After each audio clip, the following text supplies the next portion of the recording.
ਸਤਿ ਸ਼੍ਰੀ ਅਕਾਲ। ਤੁਸੀਂ ਦੇਖ ਰਹੇ ਹੋ ਪ੍ਰੋਗਰਾਮ ਸਿੱਧੀ ਗੱਲ ਪ੍ਰੋਫੈਸਰ ਮਨਜੀਤ ਸਿੰਘ ਜੀ ਦੇ ਨਾਲ ਤੇ ਮੈਂ ਤੁਹਾਡਾ ਨਾਲ ਰਮਨ ਬਾਜਵਾ।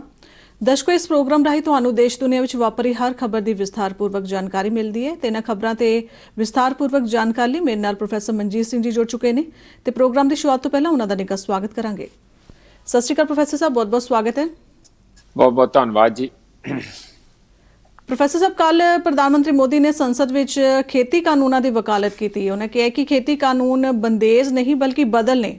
ਇਸ ਦੇ ਨਾਲ ਹੀ ਉਹਨਾਂ ਨੇ ਵਿਰੋਧੀ ਪਾਰਟੀਆਂ ਤੇ ਇੱਕ ਵਾਰ ਫਿਰ ਤੋਂ ਨਿਸ਼ਾਨਾ ਸਾਧਿਆ। ਉਹਨਾਂ ਕਿਹਾ ਕਿ ਕਿਸਾਨਾਂ ਨੂੰ ਗੁੰਮਰਾਹ ਕਰਨ ਲਈ ਵਿਰੋਧੀ ਪਾਰਟੀਆਂ ਜ਼ਿੰਮੇਵਾਰ ਨੇ ਤੇ ਇਸ ਦੇ ਨਾਲ ਹੀ ਉਹਨਾਂ ਨੇ ਯੂ ਟਰਨ ਲੈਂਦਿਆਂ ਜੋ ਪਿਛਲੇ ਬਿਆਨ ਵਿੱਚ ਸੰਸਦ ਵਿੱਚ ਜੋ ਉਹਨਾਂ ਨੇ ਬਿਆਨ ਦਿੱਤਾ ਸੀ ਕਿ ਪ੍ਰਦਰਸ਼ਨਕਾਰੀ ਅੰਦੋਲਨਜੀਵੀ ਨੇ, ਉਹਨਾਂ ਕਿਹਾ ਕਿ ਅੰਦੋਲਨਜੀਵੀ ਤੇ ਅੰਦੋਲਨਕਾਰੀਆਂ 'ਚ ਫਰਕ ਸਮਝਣਾ ਚਾਹੀਦਾ।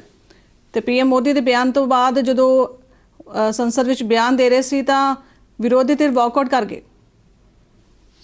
ਇਹ ਠੀਕ ਹੈ ਗੱਲ ਰੋਮਨ ਕਿ ਪ੍ਰਧਾਨ ਮੰਤਰੀ ਨੇ ਇੱਕ ਵਾਰੀ ਫਿਰ ਜ਼ੋਰ ਲਾਇਆ। ਮੈਂ ਉਹਨਾਂ ਦੀ ਸਪੀਚ ਸੁਣੀ ਆ ਔਰ ਉਸ ਸਪੀਚ ਦੇ ਵਿੱਚ ਇਹ ਸਾਫ਼ ਨਜ਼ਰ ਆਉਂਦਾ ਕਿ ਹੁਣ ਪ੍ਰਧਾਨ ਮੰਤਰੀ ਥੱਕ ਜੇ ਗਏ ਆ। ਉਹ ਗੱਲ ਦੇ ਵਿੱਚ ਵਜਨ ਵੀ ਨਹੀਂ, ਹਾਸਾ ਵੀ ਜਿਹੜਾ ਦੂਸਰਿਆਂ ਵਿਰੋਧੀ ਪਾਰਟੀਆਂ ਤੇ ਹੱਸ ਰਹੇ ਸੀਗੇ ਜਾਂ ਕੁਝ ਕਟਾਸ ਕਰ ਰਹੇ ਸੀਗੇ, ਉਹ ਵੀ ਸਾਰਾ ਬੜਾ ਝੂਠਾ ਜਿਹਾ ਬੋਧਾ ਜਿਹਾ ਲੱਗ ਰਿਹਾ ਸੀ। ਇੱਥੋਂ ਇਹ ਲੱਗਦਾ ਕਿ ਕਿਸਾਨਾਂ ਨੇ ਜੋ ਪਿਛਲੇ ਸਮੇਂ ਦੇ ਵਿੱਚ ਹਿੰਮਤ ਕਰਕੇ ਇਸ ਪਾਰਟੀ ਨੂੰ ਤੇ ਖਾਸ ਕਰਕੇ ਮੋਦੀ ਜੀ ਜਿਹੜੇ ਸਟਾਰ ਬੀਜੇਪੀ ਦੇ ਹੈਗੇ ਆ, ਉਹਨਾਂ ਨੂੰ ਜੋ ਪਾਠ ਪੜਾਇਆ ਉੱਥੋਂ ਸਿੱਖਣ ਦੀ ਲੋੜ ਆ। ਮੋਦੀ ਜੀ ਨੂੰ ਸਿੱਖਣ ਦੀ ਲੋੜ ਆ ਕਿ ਜੇ ਲੋਕ ਇੱਕ ਵਾਰੀ ਉੱਠ ਜਾਂਦੇ ਆ, ਸੱਚ ਨੂੰ ਸਮਝ ਲੈਂਦੇ ਆ, ਤਾਂ ਫਿਰ ਉਹ ਜਿਹੜਾ ਝੂਠ ਹਜੇ ਤੱਕ ਵਿਕ ਰਿਹਾ ਸੀ, ਐਨ ਸੱਚ ਤੋਂ ਵੀ ਵੱਧ ਤੇਜ਼ੀ ਨਾਲ ਵਿਕ ਰਿਹਾ ਸੀਗਾ, ਉਸ ਤੋਂ ਹੁਣ ਉਹਨਾਂ ਦਾ ਪਰਦਾ ਫਾਸ ਹੋ ਗਿਆ ਤੇ ਉਹਨਾਂ ਨੂੰ ਗਰੇਜ਼ ਕਰਨਾ ਚਾਹੀਦਾ, ਲੋਕਾਂ ਦੇ ਨਾਲ ਖੜੇ ਹੋਣਾ ਚਾਹੀਦਾ।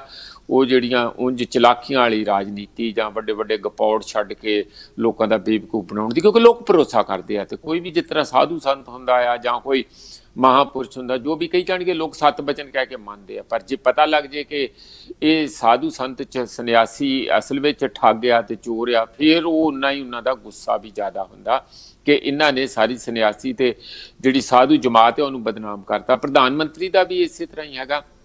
ਦੇਖਣ ਨੂੰ ਬੜੇ ਉਹ ਇੱਕ ਲੱਗਦੇ ਆ ਕਿ ਜਿਵੇਂ ਕੋਈ ਫਕੀਰ ਵਾਕਿਆ, ਜਿਵੇਂ ਉਹ ਆਪਣੇ ਆਪ ਨੂੰ ਕਹਿੰਦੇ ਮੈਂ ਤੇ ਫਕੀਰ ਆ, ਪਰ ਉਹ ਫਕੀਰਾਂ ਵਾਲੀ ਗੱਲ ਨਹੀਂ। ਉਹ ਪਰਦੇ ਦੇ ਪਿੱਛੇ ਜੋ ਸਾਰੀ ਪੋਲਿਟਿਕਸ ਚੱਲਦੀ ਆ, ਲੋਕ ਉਹਦੇ ਤੋਂ ਜਾਣੂ ਹੋਣ ਤੋਂ ਬਾਅਦ ਹੁਣ ਜੋ ਬੜੀ ਵਿਆਪਕ ਇੱਕ ਰੋਸ ਰਹਿੰਦਾ ਆ, ਉਸ ਦੇ ਘੇਰੇ ਵਿੱਚ ਇਸ ਵੇਲੇ ਪ੍ਰਧਾਨ ਮੰਤਰੀ ਜੀ ਹੈਗੇ ਆ। ਔਰ ਉਹਨਾਂ ਦੀ ਜਿਹੜੀ ਬਾਡੀ ਲੈਂਗੁਏਜ ਆ, ਜਿਸ ਤਰੀਕੇ ਨਾਲ ਉਹ ਆਪਣੇ ਆਪ ਨੂੰ ਪੇਸ਼ ਕਰ ਰਹੇ ਸੀ, ਉਹ ਤੋਂ ਸਾਫ਼ ਨਜ਼ਰ ਆਉਂਦਾ ਸੀ ਕਿ ਹੁਣ ਅੱਗੇ ਕਾਫੀ ਮੁਸ਼ਕਲਾਂ ਪ੍ਰਧਾਨ ਮੰਤਰੀ ਜੀ ਨੂੰ ਆਪਣੇ ਇਮੇਜ ਨੂੰ ਬਚਾਉਣ ਲਈ ਕਰਨੀਆਂ ਪੈਣਗੀਆਂ। ਜੋ ਉਹਨਾਂ ਦੇ ਭਾਸ਼ਣ ਦਾ ਜੇ ਐਨਾਲਿਸਿਸ ਕਰ ਲਿਆ ਜਾਵੇ ਤਾਂ ਉਹ ਬੜਾ ਸਾਫ਼ ਹੈ ਕਿ ਵਿਰੋਧੀ ਪਾਰਟੀਆਂ ਨੂੰ ਉਹ ਜਿਸ ਤਰੀਕੇ ਨਾਲ ਉਹਨਾਂ ਨੇ ਰਾਜ ਸਭਾ 'ਚ ਕੀਤਾ, ਲੋਕ ਸਭਾ 'ਚ ਇਸੇ ਤਰ੍ਹਾਂ ਹੀ ਉਹਨਾਂ ਨੇ ਕਿਹਾ ਕਿ ਮੈਂ ਤੇ ਕੋਈ ਨਵੀਂ ਗੱਲ ਕਰ ਹੀ ਨਹੀਂ ਰਿਹਾ, ਮੈਂ ਤੇ ਵਿਰੋਧੀ ਪਾਰਟੀਆਂ ਦਾ ਜਿਹੜਾ ਛੱਡਿਆ ਹੋਇਆ ਏਜੰਡਾ ਉਹ ਇਨਕੰਪੀਟੈਂਟ ਸੀਗੇ, ਮੈਂ ਕੰਪੀਟੈਂਟ ਹੈਗਾ ਤੇ ਉਹ ਏਜੰਡੇ ਨੂੰ ਮੈਂ ਲਾਗੂ ਕਰਨ ਦਾ ਫੈਸਲਾ ਕੀਤਾ। ਉਹਨਾਂ ਨੇ ਪ੍ਰਧਾਨ ਮੰਤਰੀ ਮਨਮੋਹਨ ਸਿੰਘ ਦਾ ਵੀ ਪੜ੍ਹ ਕੇ ਸੁਣਾਇਆ। ਉਹਨਾਂ ਨੇ ਇਸੇ ਤਰੀਕੇ ਨਾਲ ਸ਼ਰਦ ਪਵਾਰ ਦਾ ਵੀ ਪੁਰਾਣਾ ਕੁਝ ਕੋਟ ਕੀਤਾ। ਚੌਧਰੀ ਚਰਨ ਸਿੰਘ ਦੇ ਜਿਹੜੇ ਉੱਥੇ ਪੱਛਮੀ ਯੂਪੀ ਚੋਂ ਦੇਖੋ ਵੱਡੇ ਲੀਡਰ ਸੀਗੇ, ਜਾਟ ਲੀਡਰ ਸੀ, ਉਹਨਾਂ ਦਾ ਵੀ ਪੜ੍ਹ ਕੇ ਸੁਣਾਇਆ। ਸਾਰਿਆਂ ਨੂੰ ਇਹ ਆਪਣੇ ਹੱਕ ਵਿੱਚ ਜੋ ਮੈਂ ਜਾਣੀ ਕਿ ਜਿਹੜੇ 3 ਕਾਨੂੰਨ ਪਾਸ ਕੀਤੇ, ਉਹ ਕਹਿੰਦੇ ਕਿ ਮੈਂ ਨਵੀਂ ਗੱਲ ਨਹੀਂ ਕੀਤੀ, ਸਗੋਂ ਤੁਹਾਨੂੰ ਤੇ ਮੈਨੂੰ ਮੇਰੇ ਤੇ ਖੁਸ਼ ਹੋਣਾ ਚਾਹੀਦਾ ਕਿ ਤੁਹਾਡਾ ਛੱਡਿਆ ਕੰਮ ਨਲਾਇਕ ਬੱਚਿਆਂ ਦਾ ਜਿਸ ਤਰ੍ਹਾਂ ਹੁੰਦਾ ਕਿ ਨਾਲ ਦਾ ਹੁਸ਼ਿਆਰ ਬੱਚਾ ਕੋਈ ਕੰਮ ਉਹਦਾ ਵੀ ਕਰਦੇ, ਆਪਣਾ ਵੀ ਘਰ ਦਾ ਕੰਮ ਕਰ ਲੇ, ਇਹ ਕਹਿ ਕੇ ਤੁਹਾਨੂੰ ਸ਼ਾਬਾਸ਼ ਦੇਣਾ ਚਾਹੀਦੀ। ਤੁਸੀਂ ਐਵੇਂ ਆਪਣੀ ਰਾਜਨੀਤੀ ਕਰ ਰਹੇ ਆ, ਤੁਸੀਂ ਸੱਚੇ ਨਹੀਂ ਹੈ।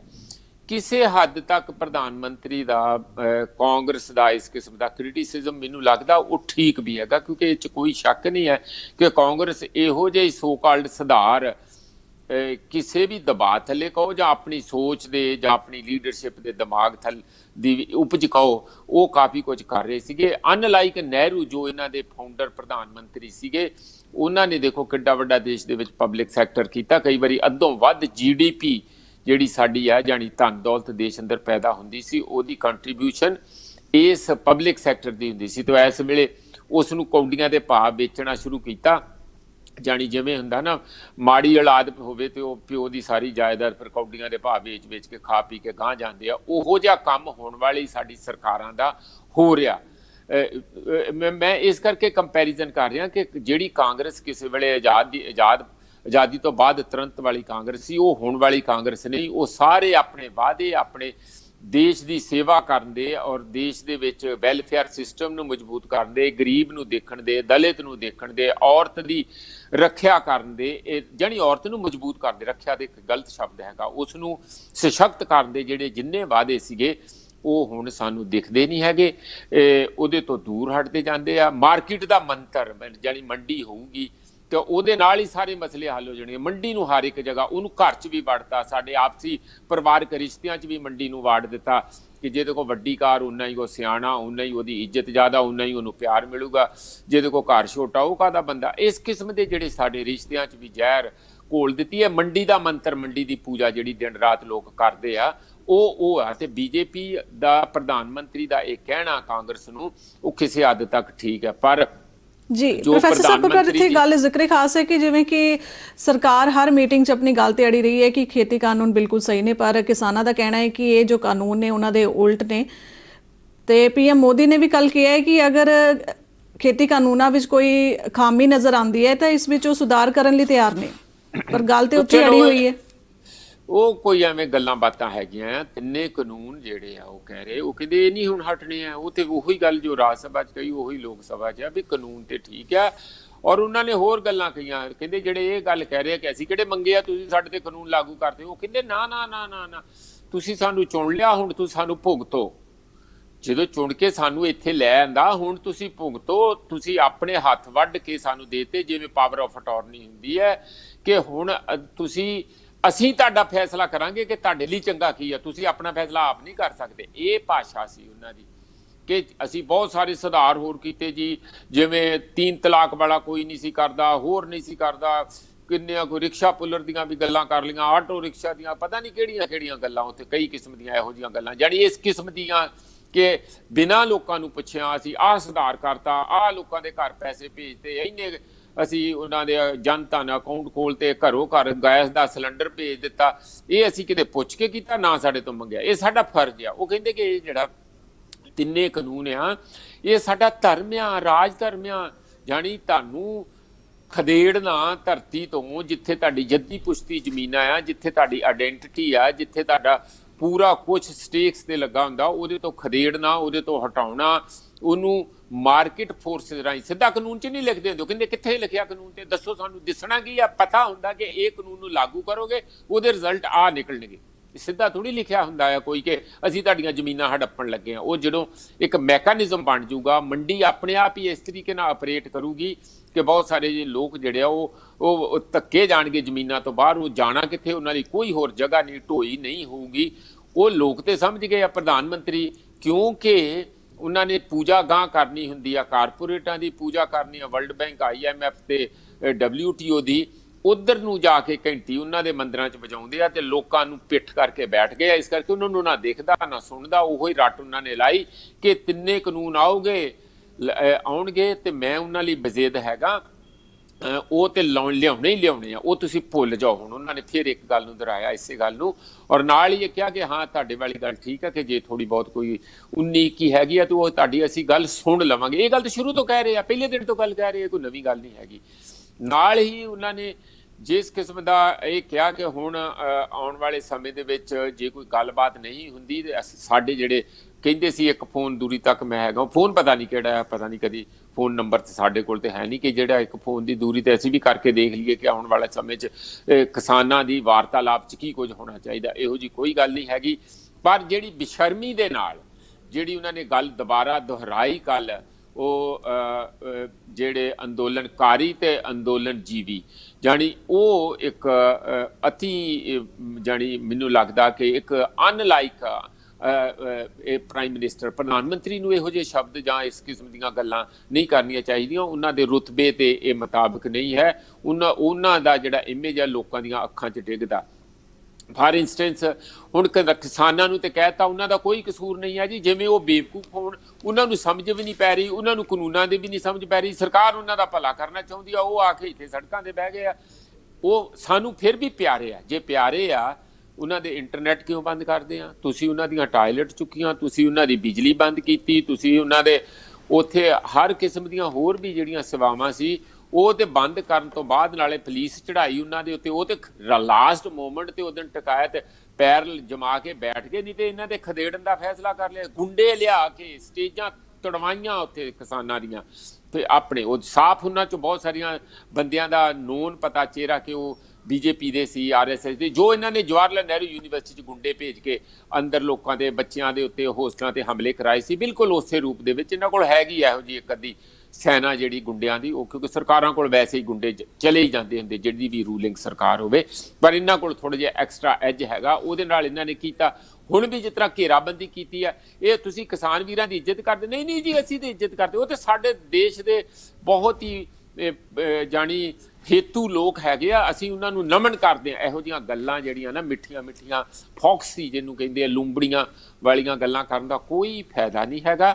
ਤੁਸੀਂ ਉਹਨਾਂ ਦੀਆਂ ਮੰਗਾਂ ਮੰਨ ਕੇ ਉਹਨਾਂ ਨੂੰ ਘਰੋਂ ਘਰੀ ਤੋਰੋ, ਔਰ ਜਿਹੜਾ ਵੀ ਉਹਨਾਂ ਦੇ ਨੇੜੇ ਤੇੜੇ ਹੋਰ ਕੋਈ, ਜਿਸ ਤਰ੍ਹਾਂ ਹੁਣ ਅਸੀਂ ਅਕਸਰ ਕਹਿੰਦੇ ਆ ਕਿ ਕਿਸਾਨ ਅੰਦੋਲਨ ਜਨ ਅੰਦੋਲਨ ਬਣ ਚੁੱਕਾ, ਜਿਹੜਾ ਵੀ ਉਹਨਾਂ ਨੂੰ ਹੋਰ ਉੱਥੇ ਨੇੜੇ ਤੇੜੇ ਜਾਂਦਾ, ਕੱਲ ਕਵੀ ਗਏ ਸੀ, ਸਿੰਗਰ ਗਏ ਸੀ, ਹੋਰ ਜਾਂਦੇ ਆ, ਆਰਟਿਸਟ ਜਾਂਦੇ ਆ, ਥੀਏਟਰ ਵਾਲੇ ਲੋਕ ਜਾਂਦੇ ਆ, ਪ੍ਰੋਫੈਸਰ ਜਾਂਦੇ ਆ, ਵਕੀਲ ਜਾਂਦੇ ਆ, ਮੈਡੀਕਲ ਡਾਕਟਰ ਉੱਥੇ ਇੰਨੇ ਚਿਰ ਦੀ ਸੇਵਾ ਕਰ ਰਹੇ ਆ, ਲੰਗਰ ਪਾਣੀ ਵਾਲੇ ਸਾਧੂ ਸੰਤ ਉੱਥੇ ਜਾਂਦੇ, ਉਹ ਸਾਰੇ ਉਹਨਾਂ ਦੇ ਹੱਕ ਵਿੱਚ ਨਿਭ ਰਹੇ ਆ। ਤੁਸੀਂ ਉਹਨਾਂ ਨੂੰ ਕਹੋ ਕਿ ਇਹ ਜੀ ਇਹ ਤੇ ਉੱਥੇ ਪ੍ਰਦਰਸ਼ਨ ਜੀਵੀ ਆ, ਪੈਰਾਸਾਈਟ ਨਾਲ ਪਿਛਲੀ ਵਾਰੀ ਜਿਹੜਾ ਪੈਰਾਸਾਈਟ ਦਾ ਸ਼ਬਦ ਸੀ ਉਹ ਹਟਾਤਾ, ਲੋਕਾਂ ਨੇ ਕਿਹਾ ਹੋਣਾ ਨਹੀਂ ਤੁਸੀਂ ਥੋੜ੍ਹਾ ਜਿਹਾ ਜ਼ਿਆਦਾ ਹੀ ਕਰਤੀ, ਇਹਨੂੰ ਵਾਪਸ ਲੈ ਲਓ, ਪਰ ਉਹ ਦੂਜੀ ਆਪਣੀ ਰੱਟ ਉਹਨਾਂ ਨੇ ਜ਼ਰੂਰ ਲਾਈ। ਮੈਂ ਲਾਸਟ ਗੱਲ ਇਹ ਕਹਿਣੀ ਚਾਹੁੰਦਾ ਰੋਮਨ, ਉਹਨਾਂ ਦੇ ਭਾਸ਼ਣ ਬਾਰੇ ਜੇ ਕੋਈ ਹੋਰ ਗੱਲ ਹੋਊ ਤਾਂ ਆਪਾਂ ਕਰ ਲਾਂਗੇ।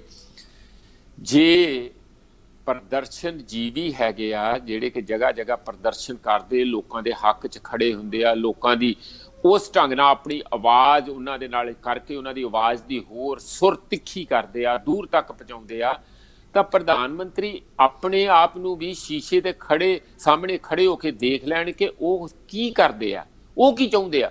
ਉਹ ਹਰ ਇੱਕ ਜਾਣੀ ਛੋਟੀ ਛੋਟੀ ਜਗ੍ਹਾ ਤੋਂ, ਭਾਵੇਂ ਚੰਗੀ ਹੋਵੇ ਮਾੜੀ ਹੋਵੇ ਭਿਆਨਕ ਹੋਵੇ, ਸਾਰੀ ਜਗ੍ਹਾ ਤੋਂ ਸੱਤਾ ਲੱਭਦੇ ਆ, ਰਾਜਨੀਤੀ ਕਰਦੇ ਆ। ਇਸ ਲਈ ਅਸੀਂ ਉਹਨਾਂ ਨੂੰ ਕਹਿੰਦੇ ਆ, ਉਹਨਾਂ ਨੂੰ ਛੱਡੋ ਤੁਸੀਂ ਪ੍ਰਦਰਸ਼ਨ ਜੀਵੀ ਨੂੰ, ਤੁਸੀਂ ਖੁਦ ਕਿੱਡੇ ਵੱਡੇ ਸੱਤਾ ਜੀਵੀ ਸਮਝਦੇ ਆ, ਜਿੱਥੋਂ ਹਰ ਗੱਲ ਤੋਂ ਸੱਤਾ ਲੱਭਣੀ, ਰਾਜਨੀਤੀ ਕਰਨੀ। ਤੇ ਪ੍ਰਧਾਨ ਮੰਤਰੀ ਜੀ ਤੇ ਤੁਹਾਡੀ ਜਿਹੜੀ ਪਾਰਟੀ ਜਾਂ ਤੁਹਾਡੇ ਜਿਹੜੇ ਸਾਡੇ ਨਾਲ ਹੀ ਕੋਟਰੀ ਜੁੰਡਲੀ ਹੈ, ਉਹ ਸਾਰੀ ਤੇ ਸਾਰੀ ਸੱਤਾ ਜੀਵੀ ਹੈ। ਕਦੀ ਤੁਸੀਂ ਦੰਗੇ ਭੜਕਾ ਕੇ ਸੱਤਾ ਚਾਹੁੰਦੇ ਆ, ਕਦੀ ਜਾਤੀਵਾਦ ਦੇ ਨਾਂ ਤੇ ਸੱਤਾ ਚਾਹੁੰਦੇ ਆ, ਕਦੀ ਤੁਸੀਂ ਮੋਮੋ ਠੱਗਣੀਆਂ ਤੇ ਆ ਮਗਰਮੱਛੀ ਆਂਸੂ ਬਹਾ ਕੇ ਸੱਤਾ ਚਾਹੁੰਦੇ ਆ, ਕਦੀ ਘੱਟ ਗਿਣਤੀਆਂ ਤੇ। ਪਰ ਜੇਕਰ ਖੇਤੀ ਕਾਨੂੰਨ ਸਹੀ ਨੇ ਸਰਕਾਰ ਦੀਆਂ ਨਜ਼ਰਾਂ ਵਿੱਚ, ਤਾਂ ਇਸ ਵਿੱਚ ਸੋਧ ਕਰਨ ਦੀ ਕੀ ਲੋੜ ਹੈ? ਨਹੀਂ ਉਹ ਤੁਹਾਡੀ ਗੱਲ ਠੀਕ ਆ। ਉਹ ਕਹਿੰਦੇ ਆ ਵੀ ਬਾਈ ਐਂਡ ਲਾਰਜ ਇਹਨਾਂ ਦਾ ਇੰਟੈਂਟ ਠੀਕ ਹੈਗਾ। ਜੇ 19 ਕੀ ਤੁਹਾਨੂੰ ਲੱਗਦਾ ਤੇ ਮਾੜਾ ਜਿਹਾ ਤੁਹਾਨੂੰ ਖੁਸ਼ ਕਰਨ ਲਈ, ਜਾਣੀ ਉਹ ਖੁਸ਼ ਨਹੀਂ ਆ ਉਹਨੂੰ ਵੀ ਬਦਲਣ ਲਈ। ਉਹ ਕਹਿੰਦੇ ਇਹ ਤੇ ਇੰਨਾ ਸੋਹਣਾ ਪੈਕੇਜ ਯਾਰ ਖੁਦ ਅੰਬਾਨੀ ਨੇ ਬਣਾਇਆ, ਖੁਦ ਅਡਾਨੀ ਨੇ ਬਣਾਇਆ, ਜਾਣੀ ਲੋਕੀ ਇਹ ਕਹਿ ਰਹੇ ਆ ਕਿ ਉਹਨਾਂ ਵੱਲੋਂ ਹੀ ਆਇਆ, ਇਹਨਾਂ ਨੇ ਉੱਥੇ ਦਸਤਖਤ ਕੀਤੇ ਆ। ਉਹ ਕਹਿੰਦੇ ਕਿ ਐਡਾ ਸੋਹਣਾ ਪੈਕੇਜ ਤੁਹਾਨੂੰ ਦਿੱਤਾ ਆ ਤੇ ਤੁਸੀਂ ਇਸ ਦੇ ਵਿੱਚ ਤਰਮੀਮ ਕਰੋਗੇ ਤੇ ਉਹਨਾਂ ਕੁ ਤੁਹਾਨੂੰ ਨੁਕਸਾਨ ਹੋਊ, ਪਰ ਇੰਨਾ ਕੁ ਅਸੀਂ ਬਰਦਾਸ਼ਤ ਕਰ ਲਾਂਗੇ ਕਿ ਜੇ ਸਾਡਾ 80% ਚੱਲ ਜੇ, 20% ਅਸੀਂ ਬਰਦਾਸ਼ਤ ਕਰ ਲਾਂਗੇ। ਜੇ ਪੂਰੇ ਦਾ ਪੂਰਾ ਲਾਗੂ ਕਰੋ ਫਿਰ ਤੇ ਸੋਨਾ ਹੀ ਸੋਨਾ, ਮਤਲਬ ਸੋਨੇ ਤੇ ਸੁਹਾਗਾ। ਤੁਸੀਂ ਦੇਖੋ ਸਹੀ ਫਿਰ ਮੇਰੀ ਚਾਲ ਦੇਖ ਲਈ ਹੈ ਨਾ, ਉਹ ਜਿਹੜਾ ਇੱਕ ਗਾਣਾ, ਉਹਦੇ ਵਾਂਗੂ ਪ੍ਰਧਾਨ ਮੰਤਰੀ ਜੀ ਬਾਰ-ਬਾਰ ਕਹਿ ਰਹੇ ਆ ਕਿ ਇੱਕ ਵਾਰੀ ਤੁਸੀਂ ਇਹਨੂੰ ਲਾਗੂ ਕਰਕੇ ਦੇਖੋ, ਫਿਰ ਤੁਸੀਂ ਜਿਹੜਾ ਜਿਸ ਤਰ੍ਹਾਂ ਕਹਿੰਦੇ ਨਾ ਗੋਲੀ ਦਾ ਖਾਧਾ ਤੇ ਨਿੰਮ ਦੀ ਦਾਤਣ ਦਾ ਕੀਤਾ, ਤੇ ਜਾਣੀ ਕਨੀਨ ਖਾਧੀ ਜਾਂ ਨਿੰਮ ਦੇ ਨਮੋਲੀਆਂ ਖਾਧੀਆਂ, ਉਹਦਾ ਅਸਰ ਤੇ ਆਮਲੇ ਦਾ ਬਾਅਦ ਵਿੱਚ ਪਤਾ ਲੱਗਦਾ ਹੈ। ਪ੍ਰੋਫੈਸਰ ਸਾਹਿਬ, ਉਧਰ ਸੰਯੁਕਤ ਕਿਸਾਨ ਮੋਰਚੇ ਨੇ ਪ੍ਰੈਸ ਕਾਨਫਰੰਸ ਕਰਕੇ ਕਈ ਅਹਿਮ ਐਲਾਨ ਕੀਤੇ ਨੇ, ਜਿਸ ਵਿੱਚ ਉਹਨਾਂ ਕਿਹਾ ਕਿ 14 ਤਰੀਕ ਨੂੰ ਕੈਂਡਲ ਮਾਰਚ ਕੱਢਿਆ ਜਾਏਗਾ, 18 ਨੂੰ ਰੇਲਾਂ ਰੋਕੀਆਂ ਜਾਣਗੀਆਂ। ਇਸ ਦੇ ਨਾਲ ਹੀ ਪੰਜਾਬ ਤੇ ਹਰਿਆਣਾ ਵਿੱਚ ਤਾਂ ਟੋਲ ਪਲਾਜ਼ੇ ਬੰਦ ਕੀਤੇ ਨੇ, ਹੁਣ ਰਾਜਸਥਾਨ ਵਿੱਚ ਵੀ ਤਿਆਰੀ ਖਿੱਚ ਲਈ ਗਈ ਹੈ।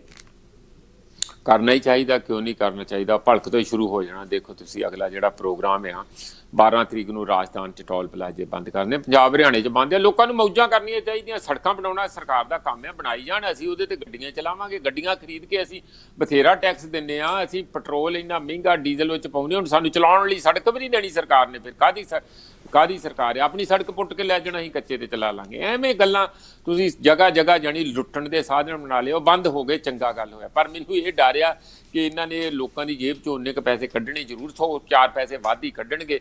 ਰੋਮਨ ਇਹਨਾਂ ਨੇ ਕੀ ਕਰਨਾ ਕਿ ਜਿਹਦਾ ਠੇਕਾ 8 ਸਾਲਾਂ ਦਾ ਉਹਦਾ 8.5 ਸਾਲ ਦਾ ਕਰ ਦੇਣਗੇ, ਜਿਹਦਾ ਠੇਕਾ 10 ਸਾਲ ਦਾ ਉਹਦਾ 11 ਸਾਲ ਦਾ ਕਰ ਦੇਣਗੇ।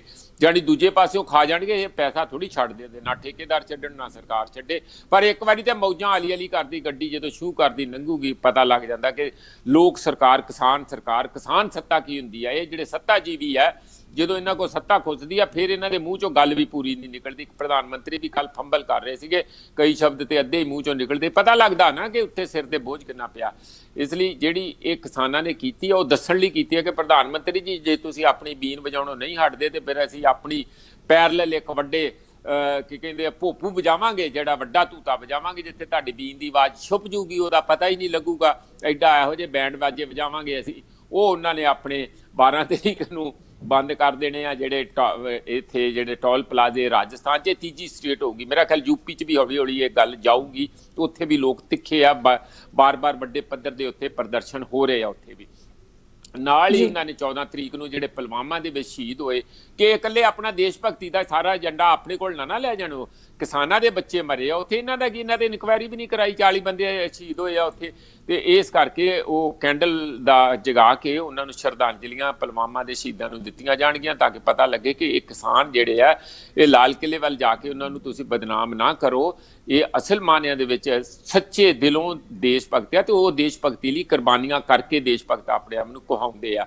18 ਤਰੀਕ ਵਾਲਾ ਜਿਹੜਾ ਉਹ 4 ਘੰਟੇ ਲਈ 12 ਤੋਂ 4 ਅੱਗੇ ਵਾਂਗੂ ਪੱਕਾ ਡੇਰੇ ਨਹੀਂ ਲਾਉਣੇ ਆ ਟਰੈਕਾਂ ਦੇ ਉੱਤੇ। ਲੋਕਾਂ ਨੂੰ ਤਕਲੀਫ ਹੁੰਦੀ ਹੈ, ਇਹ ਚੰਗੀ ਗੱਲ ਕੀਤੀ ਕਿਸਾਨ ਲੀਡਰਾਂ ਨੇ।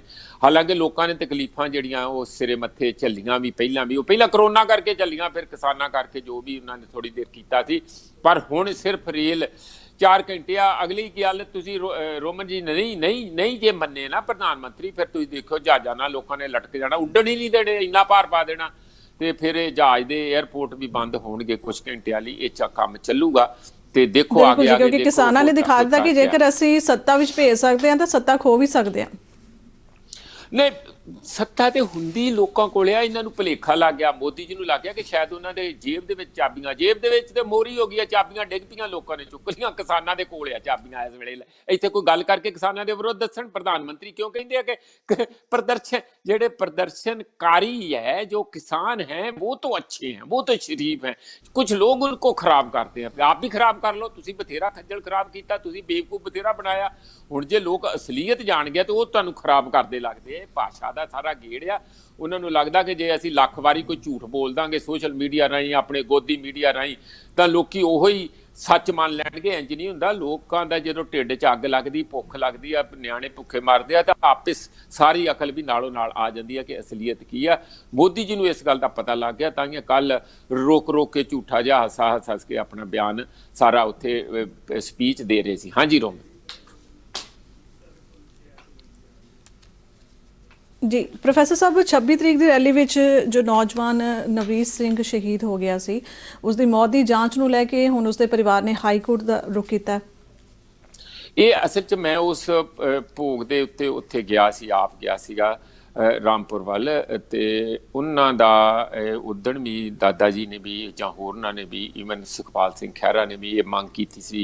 ईवन जिहड़ी मैडम प्रियंका गांधी आ वो भी गए सी। इन्हां सारियां ने इस गल दी मांग की सी कि उहदी इनक्वायरी होनी चाहिदी है। मेरा ख्याल है ये हाई टाइम आ, उस गल नूं मान लेना चाहिदा हैगा। ते मेरे उन्हां दे दादा जी वो एक्टिव हैगे आ ਤੇ ਉਹਨਾਂ ਨੇ ਇਸ ਗੱਲ ਦੀ ਮੰਗ ਕੀਤੀ ਹੈ ਕਿ ਇਸ ਦੀ ਜੁਡੀਸ਼ੀਅਲ ਇਨਕੁਆਇਰੀ ਹੋਣੀ ਚਾਹੀਦੀ। ਉਦੋਂ ਅਗਲਾ ਕੇਸ ਤੇ ਤਾਂ ਹੀ ਹੋਊਗਾ। ਹਰਦੀਪ ਸਿੰਘ ਜਿਹੜੇ ਆ ਉਹ ਬਹੁਤ ਹੀ ਇਸ ਸਿੱਖ ਸਰਕਲਾਂ ਦੇ ਵਿੱਚ ਐਕਟਿਵ ਰਹਿੰਦੇ। ਹਾਂਜੀ ਪ੍ਰੋਫੈਸਰ ਸਾਹਿਬ, ਇਸ ਅੰਦੋਲਨ ਦਰਮਿਆਨ ਜਿੱਥੇ ਕਈ ਗੱਲਾਂ ਉੱਭਰ ਕੇ ਸਾਹਮਣੇ ਆਈਆਂ ਨੇ, ਉੱਥੇ ਗੋਦੀ ਮੀਡੀਆ ਦਾ ਵੱਡੇ ਪੱਧਰ ਤੇ ਬਾਈਕਾਟ ਕੀਤਾ ਜਾ ਰਿਹਾ ਹੈ। ਤਾਂ ਹਰਿਆਣਾ ਦੇ ਸੰਗਠਨ ਨੇ ਤਾਂ ਕਹਿਤਾ ਹੈ ਕਿ ਕਿਸਾਨ ਵਿਰੋਧੀ ਮੀਡੀਆ ਦਾ ਬਾਈਕਾਟ ਕੀਤਾ ਜਾਏਗਾ ਤੇ ਅਜਿਹੇ ਮੀਡੀਆ ਨਾਲ ਰਾਬਤਾ ਰੱਖਣ ਵਾਲੇ ਕਲਾਕਾਰਾਂ ਦੇ ਬਾਈਕਾਟ ਦਾ ਵੀ ਐਲਾਨ ਕੀਤਾ ਗਿਆ ਹੈ। देखो किसी वेले मीडिया का मतलब ये सीगा कि लोगों को असली खबर पहुंचनी। मैं जानता बड़े बड़े चंगे चंगे एडिटर अपनी मैनेजमेंट की, अपने मालिक की भी नहीं सी मानते। उन्होंने ऐन ठेंगा दिखा के कहते सी आ चक रजाइन, असी खबर लोगों की लाउणी जो सच्ची आ, तेरे कहण ते असी खबर नहीं बदलनी। मैं हिंदुस्तान के किसी वेले एडिटर की गल करदा अज तो 40 साल पहलां दी। पर अज तो ये कहते भी दसो सही जो साडे कोल मर्जी लिखा लो, पैसे दे दो, पैसे विक, यानी पेज दे पेज विक जाते। ये जिहड़ी आवा उत गया, ये सारा मंडीकरण करके होया। ਤੁਸੀਂ ਸਮਝ ਗਏ? ਜਿਹੜੇ ਆਪਣੇ ਮੋਦੀ ਜੀ ਮੰਡੀ ਨੂੰ ਵੱਡੇ ਪੱਧਰ ਤੇ ਉਤਾਰਨਾ ਚਾਹੁੰਦੇ ਆ ਖੇਤਾਂ ਦੇ ਵਿੱਚ, ਉਹਦਾ ਰਿਜ਼ਲਟ ਇਹੋ ਹੀ ਨਿਕਲੂ ਜੋ ਮੀਡੀਆ ਦਾ ਜਲੂਸ ਨਿਕਲਿਆ ਹੋਇਆ। ਜੋ ਮਰਜ਼ੀ ਉਹਨਾਂ ਤੋਂ ਲਿਖਾ ਲਓ, ਜਾਣੀ ਐਡਵਰਟਾਈਜ਼ਮੈਂਟਾਂ ਤੇ ਹੈ ਹੀ ਹੈ ਪੁੱਠੀਆਂ ਸਿੱਧੀਆਂ। ਤੁਸੀਂ ਪੇਜ ਖਰੀਦ ਸਕਦੇ ਆ ਪੈਸੇ ਦੇ ਕੇ, ਤੇ ਜੋ ਕਹਿਣਗੇ ਖਬਰੋਂ ਮਾਲਕ ਲਗਾਊਗਾ ਤੇ ਲੱਗੂ ਖਬਰ, ਪਰ ਹੋਊਗੀ ਉਹ ਐਡਵਰਟਾਈਜ਼ਮੈਂਟ। ਇਸ ਹਾਲਤ ਤੱਕ ਨਿੱਘਰ ਗਿਆ ਪ੍ਰਿੰਟ ਮੀਡੀਆ। ਤੇ ਜਿਹੜਾ ਇਲੈਕਟ੍ਰੋਨਿਕ ਮੀਡੀਆ, ਮੈਂ ਸਾਰਿਆਂ ਨੂੰ ਨਹੀਂ ਕਹਿ ਰਿਹਾ, ਅਸੀਂ ਵੀ ਮੀਡੀਆ ਹੀ ਹਾਂ, ਅਸੀਂ ਵੀ ਖਬਰ ਦੇ ਰਹੇ ਹਾਂ, ਘੱਟੋ ਘੱਟ ਕਿਤੇ ਨਾ ਕਿਤੇ ਮਾੜੇ ਅਸੀਂ ਕਮਿਟਮੈਂਟ ਰੱਖਦੇ ਹਾਂ। ਮੈਂ ਨਹੀਂ ਕਹਿੰਦਾ ਕੋਈ ਪਰਸਨਲ ਬਾਇਸ ਨਹੀਂ ਹੁੰਦੇ, ਪਰ ਤੁਸੀਂ ਝੂਠ ਬੋਲਣ ਦਾ ਠੇਕਾ ਲੈ ਲਓ 24 ਘੰਟੇ ਮੋਦੀ ਜੀ ਵਾਂਗੂ ਪੁੱਠੀਆਂ, ਮਤਲਬ ਜਿਹੜੇ ਪਾਸਿਓਂ ਗੱਲ ਕਰੋ, ਸਿੱਧੀ ਗੱਲ ਲੋਕਾਂ ਦੇ ਹੱਕ 'ਚ ਜਿਹੜੀ ਅਸਲੀਅਤ ਹੈ, ਲੋਕਾਂ ਦੇ ਹੱਕ 'ਚ ਇਹ ਨਹੀਂ ਕਿ ਲੋਕਾਂ ਦੇ ਹੱਕ 'ਚ ਖੜੇ ਹੋਣਾ, ਅਸਲੀਅਤ ਦਿਖਾਓ, ਜੋ ਹੋਇਆ ਉਹ ਸਾਰਾ ਦਿਖਾਓ, ਲੋਕ ਆਪੇ ਜੱਜ ਕਰ ਲੈਣਗੇ। ਪਰ ਕੱਲ ਇੱਕ ਪ੍ਰੈਸ ਕਾਨਫਰੰਸ ਇੱਥੇ ਕੀਤੀ ਗਈ ਸੀ, ਹਰਿਆਣੇ ਦੇ SGPC ਦੇ ਮੈਂਬਰ ਵੀ ਆਏ ਸੀਗੇ, ਇੱਕ ਐਡਵੋਕੇਟ ਸਾਹਿਬ ਵੀ ਆਏ ਸੀਗੇ, ਮੈਂ ਵੀ ਉਹਦੇ ਵਿੱਚ ਸ਼ਾਮਿਲ ਸੀ। ਅਸੀਂ ਉਹਨਾਂ ਸਾਰਿਆਂ ਦਾ, ਜਿਹੜੇ ਹੋਰ ਵੀ ਪਿਆਰੇ ਲਾਲ ਗਰਗ ਹੋਰ ਸਾਰੇ ਸੀਗੇ ਉੱਥੇ, ਉਹਨਾਂ ਸਾਰਿਆਂ ਦਾ ਕਹਿਣਾ ਇਹ ਸੀਗਾ ਕਿ ਜਿਹੜਾ ਗੋਦੀ ਮੀਡੀਆ ਹੈ ਉਹ ਆਪਣੇ ਆਪ ਨੂੰ ਸੁਧਾਰੇ। ਜਿਸ ਤਰੀਕੇ ਨਾਲ ਅੱਜ ਉਹ ਅੱਗ ਲਾ ਰਹੇ ਆ, ਤੇ ਬਹੁ ਗਿਣਤੀ ਤੇ ਘੱਟ ਗਿਣਤੀਆਂ ਦੇ ਵਿਚਾਲੇ, ਜਾਂ ਜਿਸ ਕਿਸਮ ਦੀ ਉਹ ਲਾਲ ਕਿਲੇ ਦੀ ਗੱਲ ਨੂੰ ਉਛਾਲ ਕੇ ਬਾਰ-ਬਾਰ ਲੋਕਾਂ ਦੇ ਵਿੱਚ ਨਫ਼ਰਤ ਦੇ ਬੀਜ ਲਏ, ਨਾ ਸਮਾਜ ਟੁੱਟੂਗਾ। ਸਮਾਜ ਕਿਤੇ ਵੀ, ਫਿਰ ਜੇ ਤੁਸੀਂ ਘਰ 'ਚ ਪੈਟਰੋਲ ਜਮ੍ਹਾਂ ਕਰੀ ਜਾਓਗੇ ਇਹੋ ਜਿਹਾ, ਤੇ ਕਿਸੇ ਦਿਨ ਵੀ ਮੱਡ ਜੀ ਚੰਗਾੜੀ ਲਾ ਕੇ ਅੱਗ ਵੀ ਲੱਗ ਸਕਦੀ ਹੈ ਨਾ। ਤੇ ਉਹ ਇਹੋ ਜਿਹੇ ਲੋਕਾਂ ਦੇ ਵਿੱਚ ਨਫ਼ਰਤ ਦਾ ਪੈਟਰੋਲ ਨਾ ਇਕੱਠਾ ਕਰਨ ਜਿਹੜਾ ਕਿਸੇ ਵੇਲੇ ਬਲਾਸਟ ਹੋਵੇ। ਇਸ ਗੱਲ ਦੀ ਉਹਨਾਂ ਨੇ ਮੰਗ ਕੀਤੀ ਸੀ। ਨਾਲ ਹੀ ਜਿਹੜੀ ਨਵਦੀਪ ਕੌਰ ਆਪਣੀ ਯੰਗ ਲੜਕੀ ਹੈ, ਦਲਿਤ ਹੈਗੀ ਆ, ਮਜ਼ਦੂਰ ਜਮਾਤ ਦੇ ਵਿੱਚੋਂ ਆ, ਐਕਟਿਵਿਸਟ ਹੈ, ਕਿਸਾਨਾਂ ਦੇ ਹੱਕ ਵਿੱਚ ਉੱਥੇ ਸੇਵਾ ਕਰਦੀ ਰਹੀ, ਮਜ਼ਦੂਰਾਂ ਦੇ ਉੱਥੇ ਤਨਖਾਹ ਦਿਵਾ ਰਹੀ ਸੀ, ਨੇੜੇ ਹੀ ਕੁੰਡਲੀ ਬਾਰਡਰ ਦੇ ਉੱਤੇ, ਤਾਂ ਉਹਨੇ ਉੱਥੇ ਲੜਾਈ ਦਿੱਤੀ ਹੈ ਤੇ ਉਸ ਨੂੰ ਫੜ ਕੇ ਅੰਦਰ ਕੀਤਾ, ਉਹਨੂੰ ਕੁੱਟਮਾਰ ਵੀ ਹੋਈ ਆ ਉਹਦਾ। ਉਹਨਾਂ ਨੇ ਆਪਾਂ ਇਸ ਗੱਲ ਦੀ ਵੀ ਮੰਗ ਕੀਤੀ ਕਿ ਉਸ ਨੂੰ ਜਲਦੀ ਤੋਂ ਜਲਦੀ ਰਿਹਾ ਕੀਤਾ ਜਾਏ। ਹਾਂਜੀ ਜੀ ਪ੍ਰੋਫੈਸਰ ਸਾਹਿਬ, ਹੁਣ ਅਸੀਂ ਨਗਰ ਕੌਂਸਲ ਚੋਣਾਂ ਦੀ ਗੱਲ ਕਰੀਏ ਤਾਂ ਨਗਰ ਕੌਂਸਲ ਚੋਣਾਂ ਹਿੰਸਕ ਹੁੰਦੀਆਂ ਨਜ਼ਰ ਆ ਰਹੀਆਂ ਨੇ। ਆਏ ਦਿਨ ਅਕਾਲੀਆਂ ਤੇ ਕਾਂਗਰਸੀਆਂ ਵਿੱਚ ਝੜਪਾਂ ਦੀਆਂ ਖਬਰਾਂ ਸਾਹਮਣੇ ਆਉਂਦੀਆਂ ਨੇ, ਤੇ ਕੱਲ ਮੋਗਾ ਵਿੱਚ ਤਾਂ ਸਾਬਕਾ ਕੌਂਸਲਰ ਨੇ ਅਕਾਲੀਆਂ ਤੇ ਗੱਡੀ ਚੜਾ ਦਿੱਤੀ, ਜਿਸ ਵਿੱਚ 2 ਦੀ ਮੌਤ ਹੋਣ ਦੀ ਖਬਰ ਹੈ, ਤੇ ਮੋਗੇ ਦੇ ਜੋ ਉਮੀਦਵਾਰ ਹੈ ਉਸਦੇ ਪਤੀ ਦਾ ਨਾਮ ਸਾਹਮਣੇ ਆ ਰਿਹਾ। ਦੇਖੋ, ਇਹ ਤੇ ਕਾਂਗਰਸ ਨੂੰ ਇਸ ਗੱਲ ਦਾ ਥੋੜਾ ਜਿਹਾ ਕਰਨਾ ਚਾਹੀਦਾ। ਪਹਿਲਾਂ ਇੱਕ ਦਿਨ ਸੁਖਬੀਰ ਬਾਦਲ ਦੀ ਗੱਡੀ ਦੇ ਉੱਤੇ ਜਲਾਲਾਬਾਦ ਦੇ ਵਿੱਚ ਹਮਲਾ ਹੋਇਆ ਸੀ, ਇੱਕ ਹੋਰ ਵੀ ਕਈ ਜਗ੍ਹਾ ਹੋ ਚੁੱਕਾ ਹੈ, ਅੰਮ੍ਰਿਤਸਰ ਵੱਲ ਵੀ ਇਸ ਤਰ੍ਹਾਂ ਹੋਇਆ, ਕਈਆਂ ਦੇ ਪੇਪਰ ਪਾੜ ਕੇ ਸੁੱਟਦੇ। ਇਹ ਕੰਮ ਜਿਹੜੇ ਬੰਦ, ਇਹ ਤੇ ਗੁੰਡਾਗਰਦੀ ਵਾਲਾ ਕੰਮ ਆ। ਲੋਕਲ ਬੰਦਿਆਂ ਨੂੰ ਸਮਝਾਉਣਾ ਚਾਹੀਦਾ, ਨਹੀਂ ਤਾਂ ਬੰਦ ਕਰ ਦਿਓ, ਕੱਲ ਹੀ ਚੋਣਾਂ ਕਰਦੇ ਹੋ ਤੁਸੀਂ। ਅਸਲ 'ਚ ਦੇਖੋ, ਇਹ ਜਿਹੜੀਆਂ ਸੂਬਿਆਂ ਦੀਆਂ ਚੋਣਾਂ ਕਰਾਉਣੀਆਂ, ਜਾਣੀ ਲੋਕਲ ਬਾਡੀਜ਼ ਦੀਆਂ, ਪੰਚਾਇਤਾਂ ਦੀਆਂ, ਇਹ ਸੂਬੇ ਦੇ ਜਿਹੜਾ ਕਮਿਸ਼ਨ ਹੈਗਾ ਇਲੈਕਸ਼ਨ ਕਮਿਸ਼ਨ, ਉਹਨੇ ਕਰਾਉਣਾ ਹੁੰਦਾ, ਤੇ ਸਰਕਾਰ ਦੀ ਡਾਇਰੈਕਟ ਉਹਦੇ 'ਚ ਇੰਟਰਫੀਰੈਂਸ ਹੁੰਦੀ ਹੈ। ਜਿਵੇਂ ਸੈਂਟਰ ਦੇ ਇਲੈਕਸ਼ਨ ਕਮਿਸ਼ਨ ਆਫ ਇੰਡੀਆ ਦੇ ਵਿੱਚ ਸੈਂਟਰ ਦੀ ਸਰਕਾਰ ਦੀ ਡਾਇਰੈਕਟ ਇੰਟਰਫੀਰੈਂਸ ਸਾਨੂੰ ਦਿਖ ਰਹੀ ਹੈ ਇਸ ਵੇਲੇ, ਕਿ ਮੋਦੀ ਜੀ ਨੂੰ ਤਾਂਹੀਏ ਉਦੋਂ ਸੈਂਸੋਰ ਨਹੀਂ ਸੀ ਕੀਤਾ, ਉਹਨਾਂ ਨੂੰ ਬਰੀ ਕਰ ਦਿੱਤਾ ਸੀ, ਜਦ ਕਿ ਹੋਰਨਾਂ ਪੋਲੀਟੀਸ਼ੀਅਨਾਂ ਨੂੰ ਪਿਛਲੀਆਂ ਲੋਕ ਸਭਾ ਦੀਆਂ ਚੋਣਾਂ 'ਚ ਸੈਂਸੋਰ ਕੀਤਾ ਸੀਗਾ। ਉਹਦੇ ਵਿੱਚ ਨਵਜੋਤ ਸਿੱਧੂ ਵੀ ਸੀਗੇ। ਇਸੇ ਤਰੀਕੇ ਨਾਲ ਤੁਹਾਡੇ ਸਾਹਮਣੇ ਆ ਕਿ ਜਿਹਦੇ ਕੋਲ ਵੀ ਸੱਤਾ ਆਉਂਦੀ ਆ ਉਸ ਨੂੰ ਆਪਣੇ ਹੱਕ 'ਚ ਮੈਨੀਪੂਲੇਟ ਕਰਦਾ ਆ। ਇਹ ਮਾੜੀ ਗੱਲ ਹੈਗੀ ਆ। ਤੁਸੀਂ ਕਿਤੇ ਨਾ ਕਿਤੇ ਮਾੜੇ ਮੋਟੇ ਮਿਆਰ ਤੇ ਜਿਹੜੇ ਡੈਮੋਕ੍ਰੇਸੀ ਦੇ, ਲੋਕ ਹਿੱਤ ਦੇ ਰਹਿਣ ਦਿਓ। ਤੁਸੀਂ ਇੱਕ ਵੋਟਾਂ ਪਵਾ ਕੇ ਕੋਈ ਚੋਣ ਕਰਨੀ ਆ, ਫਿਰ ਇਹਨੂੰ ਫਾਰਸ ਕਿਉਂ ਕਰਦੇ? ਤੁਸੀਂ ਇਹਨੂੰ ਵੋਟਾਂ ਲੁੱਟਣ ਵੱਲ ਕਿਉਂ ਲਿਜਾਂਦੇ ਆ? ਵੋਟਾਂ ਲੋਕਾਂ ਨੂੰ ਆਜ਼ਾਦਾਨਾ ਤੌਰ ਤੇ ਪਾਉਣ ਲਈ ਇੱਕ ਹੱਕ ਹਕੂਕ ਹੋਣੇ ਚਾਹੀਦੇ, ਉਹੋ ਜਿਹਾ ਮਾਹੌਲ ਵੀ ਹੋਣਾ ਚਾਹੀਦਾ। ਗੁੰਡਾਗਰਦੀ ਇਹਦੇ 'ਚ ਕੋਈ ਸ਼ੱਕ ਨਹੀਂ, ਹਰ ਵਾਰ ਹੁੰਦੀ ਆ, ਔਰ ਜਿਹੜੀ ਸਰਕਾਰ ਆਵੇ, ਕਿਸੇ ਦੇ ਵੀ ਹੱਥ ਸੱਤਾ ਲੱਗੇ, ਉਹ ਕੋਈ ਕਸਰ ਨਹੀਂ ਛੱਡਦੀ। 19-21 ਦਾ ਫਰਕ ਹੋਊਗਾ, ਉਹੀ ਕਾਂਗਰਸ ਕਰ ਰਹੀ ਹੈ। ਕਾਂਗਰਸ ਨੂੰ ਮੇਰਾ ਖਿਆਲ ਹੈ ਕਿ ਇਹ ਬੰਦ ਹੋਣਾ ਚਾਹੀਦਾ, ਨਹੀਂ ਤੇ ਇਹਨਾਂ ਚੀਜ਼ਾਂ ਦਾ ਕੀ ਅਰਥ ਰਹੂਗਾ, ਕੀ ਇੱਜ਼ਤ ਹੋਊਗੀ ਉਹਨਾਂ ਲੋਕਾਂ ਚੁਣਿਆ ਹੋਇਆਂ ਦੀ ਜਿਹੜੇ ਇਸ ਕਿਸਮ ਨਾਲ ਦਾਦਾਗਿਰੀ ਨਾਲ ਧੱਕ ਕੇ ਉੱਪਰ ਲੋਕਾਂ ਦੇ ਸਿਰਾਂ ਤੇ ਬਿਠਾਏ ਹੋਣਗੇ। ਹਾਂਜੀ ਰੋਮਨ ਜੀ ਪ੍ਰੋਫੈਸਰ ਸਾਹਿਬ, ਕਿਸਾਨ ਅੰਦੋਲਨ ਦੌਰਾਨ ਨਵਦੀਪ ਕੌਰ ਨੂੰ ਹਰਿਆਣਾ ਪੁਲਿਸ ਨੇ ਗ੍ਰਿਫਤਾਰ ਕੀਤਾ ਸੀ, ਜਿਸ ਦੀ ਰਿਹਾਈ ਦੀ ਲਗਾਤਾਰ ਮੰਗ ਕੀਤੀ ਜਾ ਰਹੀ ਹੈ, ਤੇ ਉਸ ਦੀ ਰਿਹਾਈ ਨੂੰ ਲੈ ਕੇ ਵੱਖ-ਵੱਖ ਥਾਵਾਂ ਤੇ ਪ੍ਰਦਰਸ਼ਨ ਵੀ ਕੀਤੇ ਜਾ ਰਹੇ ਨੇ। ਤਾਂ ਦਿੱਲੀ ਸਿੱਖ ਗੁਰਦੁਆਰਾ ਪ੍ਰਬੰਧਕ ਕਮੇਟੀ ਦੇ ਪ੍ਰਧਾਨ ਮਨਜਿੰਦਰ ਸਿੰਘ ਸਿਰਸਾ ਨੇ ਕਿਹਾ ਹੈ ਕਿ ਦਿੱਲੀ ਕਮੇਟੀ ਨਵਦੀਪ ਕੌਰ ਦਾ ਕੇਸ ਲੜੇਗੀ। ਹਾਂ ਰੋਮਨ, ਉਹਦਾ ਤੇ ਦੇਖੋ, ਉਹਦੀ ਵੀ ਉਸੇ ਤਰੀਕੇ ਨਾਲ ਗਲੋਬਲ ਨਿਊਜ਼ ਹੈਗੀ ਹੈ। ਈਵਨ ਤਨਮਨ ਸਿੰਘ ਢੇਸੀ ਜਿਹੜੇ ਲੇਬਰ MP ਹੈਗੇ ਲੇਬਰ ਪਾਰਟੀ ਦੇ ਇੰਗਲੈਂਡ ਦੇ ਵਿੱਚ, ਉਹਨਾਂ ਨੇ ਵੀ ਟਵੀਟ ਕਰਕੇ ਕਿਹਾ ਕਿ ਇਹਦੇ ਨਾਲ ਧੱਕਾ ਹੋ ਰਿਹਾ ਆ, ਇਸ ਨੂੰ ਰਿਹਾ ਕੀਤਾ ਜਾਵੇ। ਇਸ ਤਰ੍ਹਾਂ ਹੀ ਕੁਛ ਹੋਰਨਾਂ ਵਿਦੇਸ਼ਾਂ ਦੇ ਵਿੱਚੋਂ ਵੀ ਜਿਸ ਤਰ੍ਹਾਂ ਕੈਨੇਡਾ ਚੋਂ ਵੀ ਆਈ ਆ ਕਿਸੇ ਪਾਰਟੀਆਂ ਦੇ ਬੰਦਿਆਂ ਦੀਆਂ ਕੁਝ ਟਵੀਟ ਆਏ ਆ। ਸਾਡੇ ਆਪਣੇ ਵੀ ਜਿਹੜੇ ਬਾਜਵਾ ਸਾਹਿਬ ਆ ਕਾਂਗਰਸ ਦੇ MP ਪੰਜਾਬ ਦੇ ਉੱਤੋਂ, ਉਹਨਾਂ ਨੇ ਵੀ ਇਸ ਗੱਲ ਦਾ ਕਿਹਾ। ਉਹਨਾਂ ਨੇ ਕਿਹਾ ਕਿ ਦੇਖੋ ਇਹ ਧੱਕਾ ਹੈਗਾ। ਉਹਨਾਂ ਨੇ ਇਸ ਗੱਲ ਦੀ ਮੰਗ ਕੀਤੀ ਹੈ ਕਿ ਸੂਓ ਮੋਟੋ ਜਿਹੜੀ ਸਟੇਟ ਨੂੰ ਲੈ ਕੇ, ਆਪਣਾ ਕੋਰਟ ਨੂੰ ਲੈ ਕੇ, ਤੇ ਇਸ ਦਾ ਕੇਸ ਆਪ ਆਪਣੇ ਹੱਥ 'ਚ ਲੈ ਕੇ ਉਹਦਾ ਜੋ ਤਹਿਕੀਕਾਤ ਕਰਕੇ ਉਹਦਾ ਜੋ ਬਣਦਾ ਉਹਨੂੰ ਰਿਲੀਜ਼ ਹੋਣਾ ਚਾਹੀਦਾ, ਉਹਦੇ ਨਾਲ ਇਨਸਾਫ ਹੋਣਾ ਚਾਹੀਦਾ। ਉਹਨਾਂ ਨੇ ਕਿਹਾ ਕਿ ਕੁੜੀ ਦਾ ਹਾਈ ਕੋਰਟ ਦੇ ਵਿੱਚ ਐਪਲੀਕੇਸ਼ਨ ਪੰਜਾਬ ਦੀ ਹਾਈ ਕੋਰਟ 'ਚ ਦੇ ਕੇ ਇਹ ਵੀ ਕਿਹਾ ਉਹਨਾਂ ਨੇ ਕਿ ਤੁਸੀਂ ਇਹ ਕੁੜੀ ਦਾ ਜਿਹੜਾ ਕੇਸ ਹੈ ਪੰਜਾਬ ਦੇ ਵਿੱਚ ਟਰਾਂਸਫਰ ਕਰ ਦਿਓ। ਕੱਲ੍ਹ ਪਟਿਆਲੇ ਦੇ ਵਿੱਚ ਜਿਹੜੇ ਦਲਿਤ ਇੰਪਲਾਈ, ਅੰਬੇਦਕਰ ਇੰਪਲਾਈਜ਼ ਜਾਣੀ ਦਲਿਤ, ਉਹਨਾਂ ਨੇ ਉਸ ਕਿਸਮ ਦੀ ਡਿਮੋਨਸਟ੍ਰੇਟ ਕਰਕੇ ਉਹਦੇ ਹੱਕ ਦੇ ਵਿੱਚ, ਚੰਗੀ ਗੱਲ ਹੈ, ਕਰਨਾ ਚਾਹੀਦਾ, ਕਿਉਂ ਨਹੀਂ। ਇੱਕ ਨਵੀਂ ਲੀਡਰ ਜੰਮ ਰਹੀ ਹੈ, ਉਸ ਨੂੰ ਤੁਸੀਂ ਦਬਾਉਣਾ ਚਾਹੁੰਦੇ, ਖਦੇੜਨਾ ਚਾਹੁੰਦੇ, ਇਹ ਧੱਕਾ ਹੈਗਾ। ਔਰਤਾਂ ਦੇ ਵਿੱਚ, ਉਹ ਵੀ ਮਜ਼ਦੂਰਾਂ ਦੇ ਘਰਾਂ ਤੋਂ, ਉਹ ਵੀ ਦਲਿਤ ਮਜ਼ਦੂਰਾਂ ਦੇ ਘਰਾਂ 'ਚੋਂ ਕੋਈ ਵੀ ਜਿਹੜੀ ਯੰਗ ਲੜਕੀ ਇਸ ਤਰੀਕੇ ਨਾਲ ਲੀਡ ਕਰਦੀ ਆ ਔਰ ਪੂਰੀ ਸਮਝਦਾਰੀ ਦੇ ਨਾਲ ਅੱਗੇ ਵਧ ਰਹੀ, ਮੇਰਾ ਖਿਆਲ ਹੈ ਕਿ ਇਹ ਸਾਡੇ ਦੇਸ਼ ਦਾ ਐਸੈਟ ਆ, ਸਾਡੇ ਚੰਗੇ ਭਾਗ ਆ। ਤੇ ਉਸ ਨੂੰ ਜੇ ਤੁਸੀਂ ਜੇਲ੍ਹਾਂ ਦੇ ਵਿੱਚ ਦਿਓਗੇ ਤਾਂ ਇਹਦੇ ਨਾਲ ਸ਼ਰਮ ਦੀ ਗੱਲ ਕੋਈ ਨਹੀਂ ਹੈ। ਜਗ੍ਹਾ ਜਗ੍ਹਾ ਹੋਰ ਸਾਰੀ ਜਗ੍ਹਾ ਤੇ ਉਹਦੇ ਹੱਕ ਦੇ ਵਿੱਚ ਆਵਾਜ਼ ਉੱਠ ਰਹੀ ਆ। ਈਵਨ ਮੀਨਾ ਹੈਰਿਸ ਤੁਹਾਨੂੰ ਜਾਣਦੇ ਆ, ਜਿਹੜੀ ਹੁਣ ਦੇ ਅਮਰੀਕਾ ਦੇ ਵਾਈਸ ਪ੍ਰੈਜ਼ੀਡੈਂਟ ਦੀ ਭਾਣਜੀ ਨੀਸ ਹੈਗੀ ਆ, ਉਸਨੇ ਵੀ ਇਹਦੇ ਹੱਕ 'ਚ ਟਵੀਟ ਕਰਕੇ ਆਵਾਜ਼ ਉਠਾਈ ਆ। ਮੇਰਾ ਖਿਆਲ ਹੈ ਕਿ ਇਹ ਗੱਲ ਵੀ ਮੋਦੀ ਜੀ ਦੇ ਮਨ ਦੇ ਵਿੱਚ, ਮਨ ਕੀ ਬਾਤ ਦੇ ਵਿੱਚ ਜ਼ਰੂਰ ਆਉਣੀ ਚਾਹੀਦੀ ਹੈ ਤੇ ਉਹਨਾਂ ਨੂੰ ਛਡਾਉਣਾ ਚਾਹੀਦਾ। ਹਾਂਜੀ। ਸੋ ਪ੍ਰੋਫੈਸਰ ਸਾਹਿਬ, ਖਬਰਾਂ ਹਜੇ ਹੋਰ ਵੀ ਸਨ ਪਰ ਵੇਲਾ ਪ੍ਰੋਗਰਾਮ ਦੀ ਸਮਾਪਤੀ ਵੱਲ ਹੈ। ਤੁਹਾਡੇ ਤੋਂ ਇਜਾਜ਼ਤ ਚਾਹਾਂਗੇ। ਤੁਸੀਂ ਆਪਣਾ ਕੀਮਤੀ ਸਮਾਂ ਕੱਢਿਆ ਲਈ ਤੁਹਾਡਾ ਬਹੁਤ-ਬਹੁਤ ਧੰਨਵਾਦ। ਬਹੁਤ-ਬਹੁਤ ਧੰਨਵਾਦ ਰੋਮਨ ਜੀ, ਤੁਹਾਡਾ ਬੁਲੇਟਿਨ ਤਿਆਰ ਕਰਨ ਦਾ, ਤੁਹਾਡੀ ਟੀਮ ਦਾ, ਸਾਡੇ ਸਰੋਤਿਆਂ ਦਾ ਵੀ ਬਹੁਤ-ਬਹੁਤ ਸ਼ੁਕਰੀਆ। ਸੋ ਦਰਸ਼ਕੋ, ਤੁਸੀਂ ਦੇਖ ਰਹੇ ਸੀ ਪ੍ਰੋਗਰਾਮ ਸਿੱਧੀ ਗੱਲ। ਕੱਲ ਫਿਰ ਹਾਜ਼ਰ ਹੋਵਾਂਗੇ। ਇਜਾਜ਼ਤ ਦਿਓ। ਧੰਨਵਾਦ।